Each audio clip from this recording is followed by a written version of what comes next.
ঘটনাটা হচ্ছে সকালবেলা দোকান খুললো সেটা এই পেছনের দরজা খোলা। এবার আমার এই ঘরের স্টাফ খুলছে তাইদের সবজি ডয়ারের তালাবা। এবার আমার ফোন করছে, আমিও আইছি, সেটা দেখলাম ঠিক আমার ডয়ারতে ধরে পেছনের যতটি ডয়ার আছে সবজি তালাবা। এবার সিসি ক্যামেরা অন করলাম, অন করে সেটা দেখলাম যে সবজি ডয়ার থেকে যা যা ঘোরাগাড়ি আছে, মনে করো যে কারিগর যে কাজ করে ঘোরাগাড়ি ডয়ারে থাকে।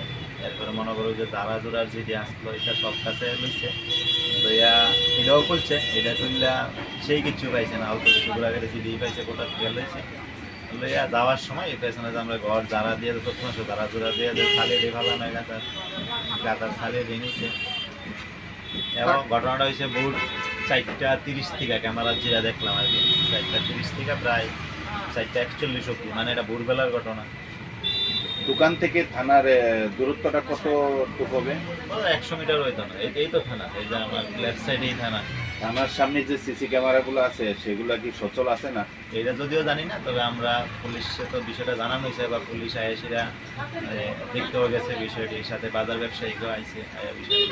টোটাল কত টাকার জিনিস নিয়েছে মনে হচ্ছে? সেরকম জিনিস তো নিতে পারছে না, জিনিস তো লকারে আছে। ধরেন যে আসলো এমন হয় 20-30 হাজার টাকার জিনিস, হবে একটা আইডিয়া। দোকানের নামটা কি? নাম ভোলানাথ জুয়েলার্স, মালিকের নাম? বিষ্ণু দত্ত।